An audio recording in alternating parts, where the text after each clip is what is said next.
What is happening, Halo fans? Your boy Patman here with an armor coatings explanation for you guys from 343 and that big Infinite blog post that they did that I did a video on. So if you guys are looking for all the details throughout the whole blog post, go on ahead and click the video that is linked in the top right corner of your screen right now. I'll put a card on the screen for you guys. But this is going to be focusing on the armor coatings because there's a lot to go over here, and I want to do a separate video because they actually give a lot of really good details as to why they made this decision. Obviously, there was a lot of backlash from the fans as far as not being able to choose a primary or secondary armor color. Now, I get the backlash. A lot of people were mad about that. I have never been in the camp where I was really that mad because I'm always on red or blue team anyways, and I rather have more gun customization and more armor pieces to customize my Spartan and to give them that look than worrying about colors. But obviously, a lot of people are still really concerned with this. I'm even more or less concerned with it now after reading why they made this decision. Maybe this will alleviate some of your issues. I know a lot of the hardcore people out there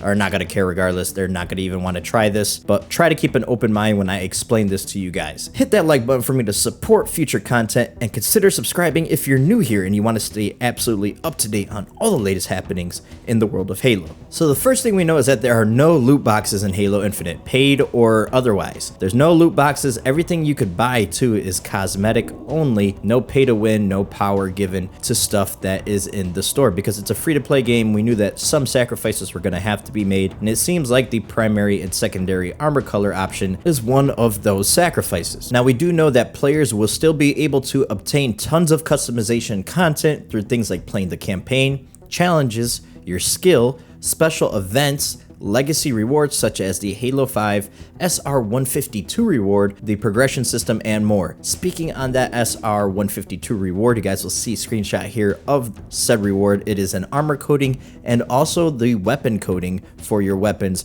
Now, they said that there are a few tokens that will be in Halo Infinite for the SR-152 achievers from Halo 5. These are two of them, so maybe we might have some more stuff that they're just keeping a secret for now. Now, we also know there are vehicle coatings, and we've even seen weapon charms. This hasn't been confirmed by 343, but some of the promotional material, like the Mega Block sets, have included weapon charms with them for Halo Infinite. So speaking on these armor coatings, think of them as something kind of like Destiny, how they do it. So you'll have these preset colors, but there'll also be maybe some patterns included, or even changing the way the material looks, which is really cool. So on Destiny, you might have something look really silky, or something that has a carbon fiber look, or glossy, or metallic. So there will be a lot of different combinations, and I'm sure that people who want a specific color combination will not be left in the dark. I'm sure they'll have hundreds and hundreds of different combinations where people can eventually be happy. Personally, I think that they should have the primary and secondary armor color options, but also add the coatings in there as a way to customize further, so that the coatings would be the only other way you could add patterns to your armor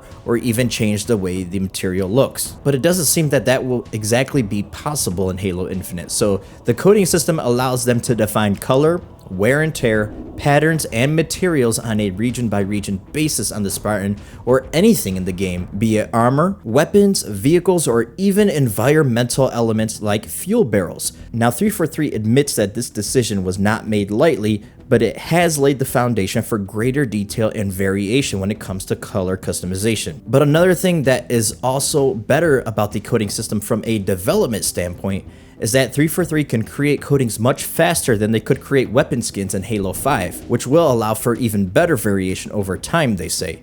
Additionally, with coatings now being their own customization option, 343 can use really cool looking coatings to incentivize players to do certain tasks. But I think most importantly they note is that coatings use smaller digital footprints and let them add new ones to the game without massive patches or taking up tons of disk space, which was a learning from Halo 5. So they have looked at the system and they understand the concern, they say, but with the recent feedback from the community around armor coatings, they have looked hard at how many coatings are in the starting set at launch and how many and of what quality are unlocked via engagement versus the other systems in the game. Now, that being said, coatings are only one part of the customization picture in Halo Infinite, but they do feel like they hit their goal for player representation by offering more possibilities across the entire system. While this does mean losing some of the player control, it does increase the depth of customization that they can achieve internally and that you could ultimately show off in-game. Now, 343 does note that we've seen coatings for weapons, Spartans,